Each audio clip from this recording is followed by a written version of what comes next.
भान गुरु आपकी अब विनय करत मुशिका।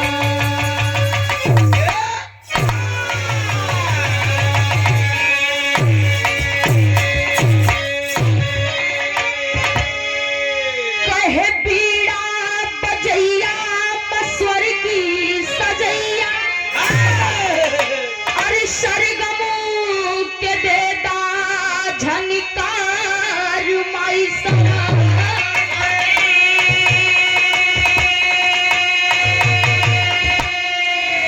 हंस पे सवार माई तेरत सितारे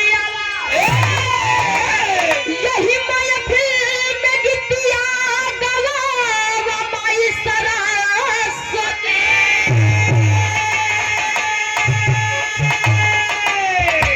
अब कहे बिटिया मुस्कान माई बहुत नदानिया है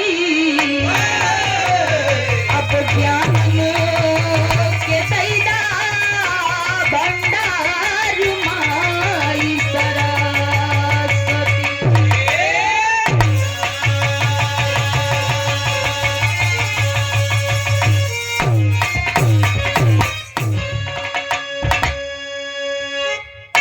अच्छा बाबूजी, बोला सर्वप्रथम ना। मैं इस रामापुर की पावन धरती को अरे वाह, नमन बंदन करते हुए अरे वाह, यहाँ पे आए हुए ए, आप पिता तुल्य वाह, बूढ़ बुजुर्ग वाह, दादा चाचा काका ए, एवं देश के छोटे छोटे भाभी करदार बच्चे हो, जितना बाराती में आए हुए हैं वाह, और हमारी लाउड स्पीकर के माध्यम से ए,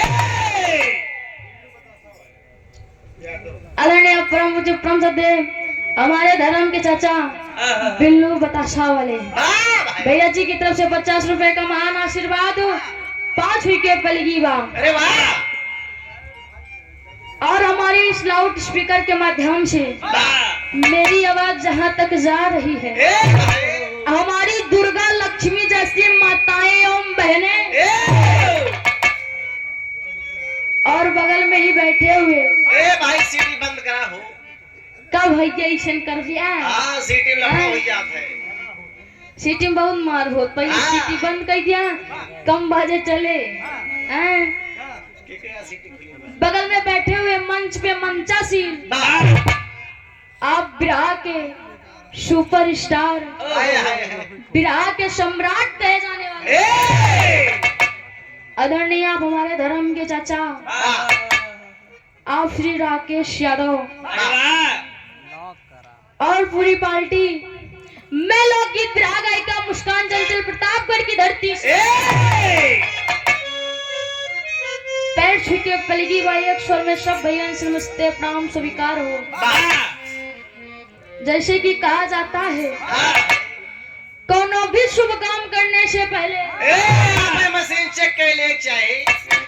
अपन अपन मशीन हाँ चेक कर ले, सीटी मारे लगा था इसे। चेक कर ले चाहिए। हाँ, कोनो भी शुभ काम करे से पहले ए, ये अपने हिंदुस्तान के रीति रिवाज है। अरे वाह, ए भैया हाँ, अपने देवी देवता के मनाए ले चाहिए। अरे वाह, फिर चाहे वो हिंदू हो चाहे मुस्लिम हो चाहे सिख हो चाहे ईसाई हो ए, सबका अपना अपना मजहब होता है। वाह, जैसे कहा जाता है हाँ, ये बलगोत जाने वाले ए, बजरंग बली के पूजा कराते हैं हाँ, कि ये बजरंग बली ए, हमारे भुजा में तनी शक्ति दे दिया फेंकी गाजी बाग में जाके गिरे। हैं हाँ, ये तो कम बा इन्हें जे तो उठाए पटकी जाए संगम में गिरे ए, हैं वैसे चाचा बताएं हमसे मेला लगवा यही हाँ, हैं? हाँ, अब बताए ले मेला में जे आवत है हाँ भाई, ओकर राम नाम सत्य हो जाए। ए, अमृत, ए भैया हाँ, अबे सुने होगे न्यूज में चाचा हाँ, दिल्ली स्टेशन पे हाँ, भगदड़ में पता नहीं कितना जने की मौत हुई गई हाँ, ये प्रयागराज के चक्कर में ए, हैं? वैसे धन को चाहने वाले अरे माई लक्ष्मी और कुबेर जी के पूजा करत हैं वाह कि हे माई ए हमका इतना धन दौलत दे दिया हाँ इतना रुपया पैसा दे दिया ए भाई कि कभो काम काज ना करे के हो हाँ किराया जरूरत ना पड़ेगा भाई के गाय जरूरत ना पड़े हाँ जो रात रात भेजा जाता है हाँ हैं? वैसे हम गवैया पढ़वैया लिखवैया ए भैया भैया बुला जाते हैं चढ़वैया हाँ आप सब इनके बात के अन्यथा न लेंगे हाँ चढ़वैया का मतलब है ट्रक के ड्राइवर साहब ओहो जब सवेरे सवेरे नहाए धोए के वाह दुर्गा माई की दूठी अगरबत्ती दिखावा थे ए ए पंकज भैया हाँ जब दूठी अगरबत्ती दिखावा थे हाथ जोड़ के ए माई ए जैसे हम कहे पे चढ़ावत यहाँ हाँ 3 महीना बाद उतरी ए शुभ न बोली है हाँ भाई बाहर मिलत रही आरामो करे तो उनका चाहिए हाँ हैं?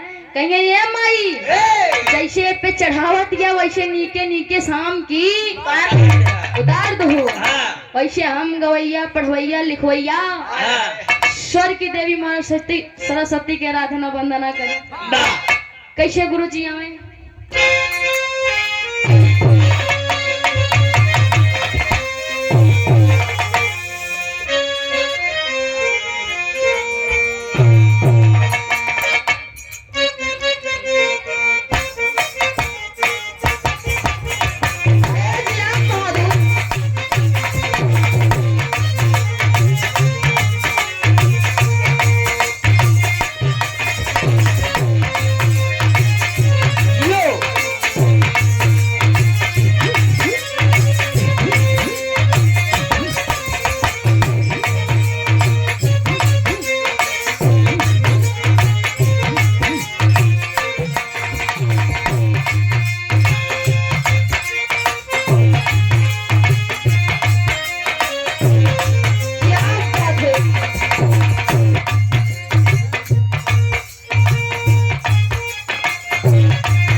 मास्टर हमें संकेत करते आवाज बढ़ाइए भैया हेलो मास्टर हमें संकेत करता है कि कोनो दुल्हन आए हाय बोले राकेश चाचा हाँ एकदम मौसमी गीत बा ए ए टाइम खेते में चला जा हाय हाय तू एक पियर दिखाए ए बड़ा सुंदर नजारा था भाई वो दुल्हन खेत की सुंदरता देख के अपने पिया के विरह में रोई के कहत बा का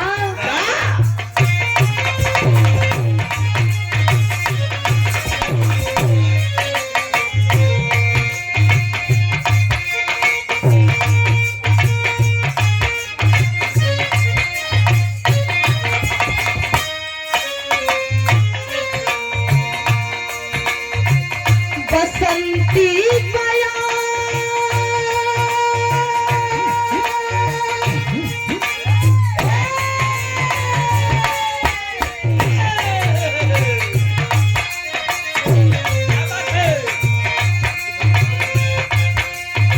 दुल्हन रोवत बा अपने पिया के विरह में बसंती बयार बहल सारा सब भुलाइल।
चाहेलू ना गवावेलू। ए आधी रात में ई बिटिया आपसे फरियाद करत बा। ई बिटिया का कहे,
बिटिया कहे ए माई आपकी कृपा से सब कुछ होत है। जब तक आप चाहो ना तब तक केहू गाय बजा ना पाए। ए बिटिया के फरियाद सुना और पहले बन में कहे का,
शहूर बा। ए बिटिया के फरियाद सुना और का कहे,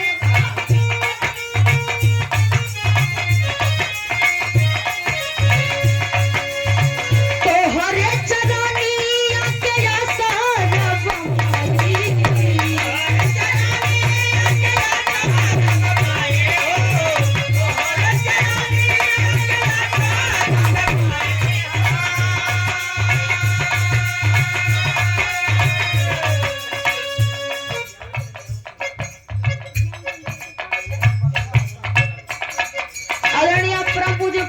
श्री ज्ञानचंद्र यादव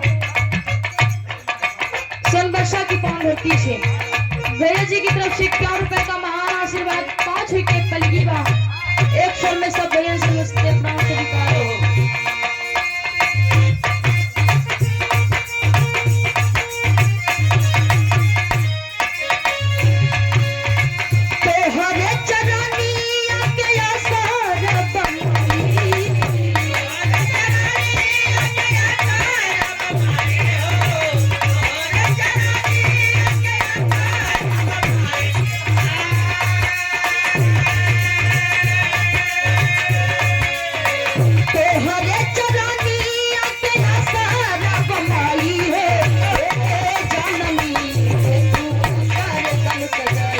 ए जानवी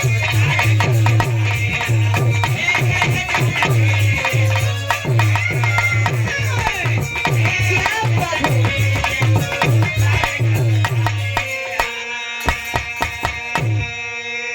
बिटिया कहे ए माई आपके दरबार में जे केहू भी जात है कबो केहू खाली हाथ नहीं लौटाबा सबके फरियाद सुनत हूँ केहू आपसे सोना चांदी मांगत बा केहू धन दौलत मांगत बा केहू रुपया पैसा मांगत बा केहू गोदी के लड़कियां मांगत बा और जेकरे घरे में सब कुछ बा ओकरे घरे में सुख शांति ना बा ए माई ई बिटिया के फरियाद सुना और दूसर के मन में कहे का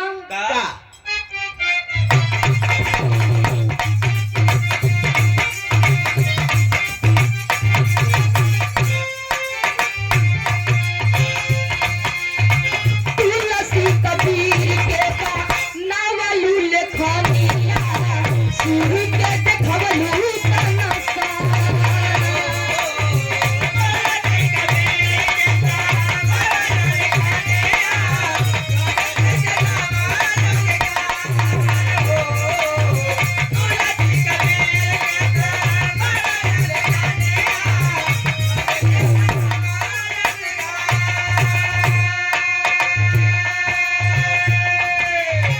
केहू के गवालू माई केहू के बजावलू हमरो के दिहारू बिशाल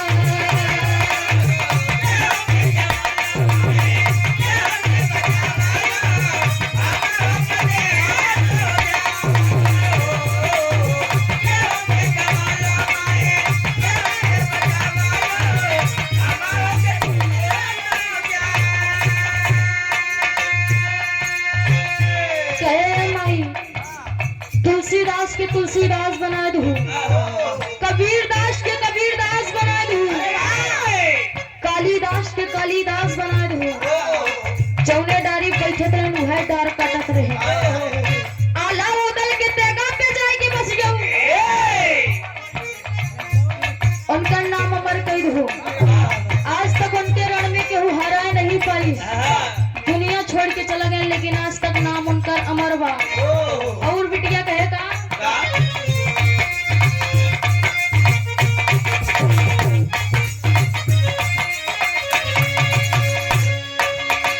टूटत बयास सासु बाहे लाधा धाई बिटिया कहे माई कि हमारा आस खत्म होत बा ए बिटिया के आस टूटे ना जा ए बिटिया के सहारा बना टूटत बयास आसु बाहे लाधा धाई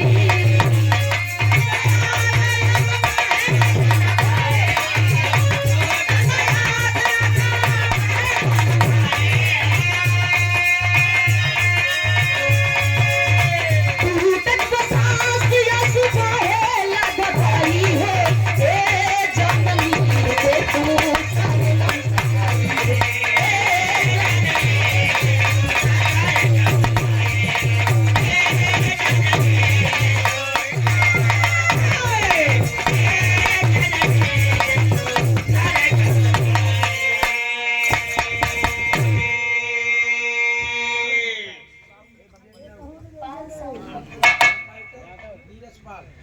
अरे आप यहाँ पे जिसका सिस्टम लगा है हैं? भैया बहुत बढ़िया सिस्टम बा बहुत बढ़िया बजत बा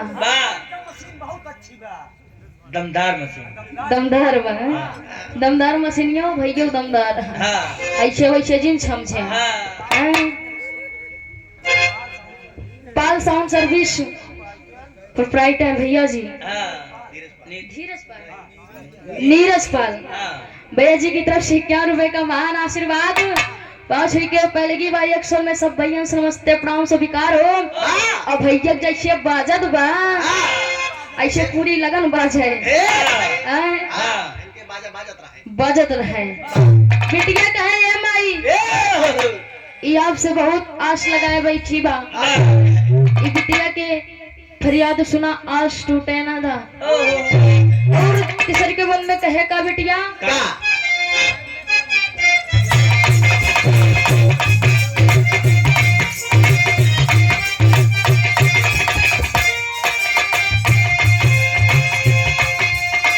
स्वामी बिहारी गुरु जी के सिखावालू जय प्रसाद के दिहालू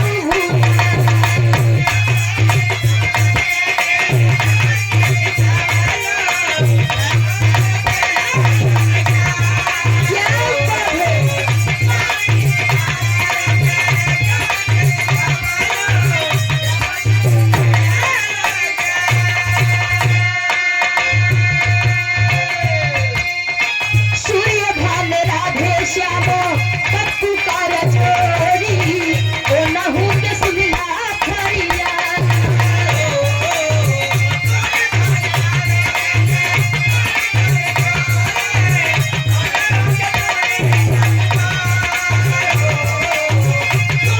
क्या कहे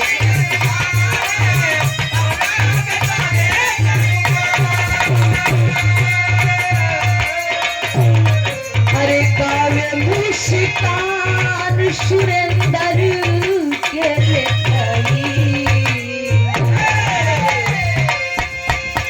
अरे गावे मुस्कान सुरेंदर के लेखनी अरे गावे मुस्कान सुरेंदर के लेखनी ए जाननी दे तू सारे गम सर